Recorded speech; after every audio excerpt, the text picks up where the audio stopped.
I even had to have my cheat sheet. There's so much going on this weekend here in Champaign. But we started Big Ten play, excuse me, this past weekend at Ohio State on Friday night. And it was a pretty crazy weekend in the Big Ten in terms of I think every game was decided by one goal or less. There were 6 games. 5 teams have a win, 5 teams have a loss, and Ohio State and I are sitting in the middle with a 1-1 draw. So certainly I think the Big Ten season is going to be a dogfight. Going into it from non-conference season, you would have put Penn State at the top and Northwestern at the bottom, and 78 minutes into that game, Northwestern was ahead 2-0. They ended up losing 3-2 in overtime. So I think that's sort of signifies how tight the Big Ten is going to be. We're excited right now. We sit atop the Big Ten in terms of goals scored. Janelle Flaws is second in the Big Ten with 9 goals.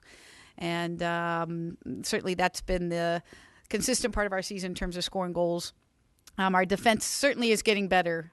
3 straight halves without giving up a goal, and then a little bit of a defensive miscommunication on Friday, and we gave up a goal to tie the game, and then sort of got things back together and had a couple of chances in overtime to win it, and didn't finish a couple of opportunities that we had. So, but we'll take the point at Ohio State and head into this, our Big Ten home opening weekend.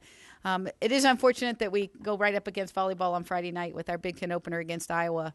But our 2003 Big Ten championship team is going to be honored this weekend as they come back in for our reunion. So we're excited to get some of those back to campus. I just watched that highlight video and had to laugh at some of the things, even Derek Neal jumping up and down. He was our SID at the time. So it's certainly an exciting time for us. Iowa went through their non-conference season undefeated, lost their Big Ten opener 1-0, or 2-1, sorry, against Michigan. And Nebraska, still undefeated, beat Denver over the weekend as well, who was ranked 14th in the country. So expect Nebraska probably to be ranked coming in for Soccer Fest on Sunday. So it's a big weekend for us. I think every weekend in the Big Ten is huge. But these teams are coming in, and it's an important game for them on the road, and certainly will be important games for us. So our defense is going to have to continue to be strong. Soccer Fest on Sunday. We certainly get to end the weekend, I think, with a big party. I think they've got a petting zoo, and the most exciting thing might be the celebrity bumper balls soccer game that goes on at halftime. I don't know how many of you guys out there have been asked and declined to play in that game, but I don't think I'll get to watch it, but certainly it's fun. If you haven't seen it, we have them out there during the fan zone. It's sort of like putting on a suit and running around and trying to play soccer with bumper plastic things around you. So it's should be entertaining if nothing else. And hopefully the game itself is entertaining because Nebraska, like I said, is certainly coming in here probably a ranked team and had their victory in the Big Ten. They beat Michigan State they played on Thursday night. So they're certainly one of the teams with the winning record in the Big Ten right now. So be happy to take any questions. Janet, you mentioned the conflict on Friday night. Are there ways that the Big Ten is willing to work with individual schools to try to avoid that? And if so, has Illinois tried to do that in the past?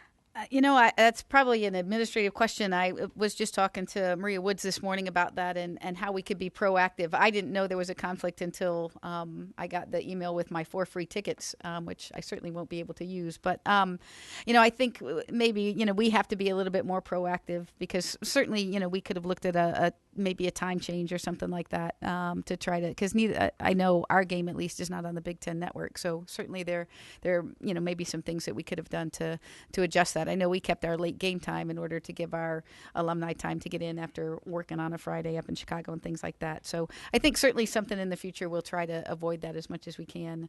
I don't know, I think the Big Ten does their scheduling completely separate in terms of sports, et cetera, et cetera. But it's interesting because we're both playing Iowa on Friday night as well. So we certainly could have made it an Illini Hawkeye sort of night. So we'll certainly look to try to avoid that in the future if we can. Good question.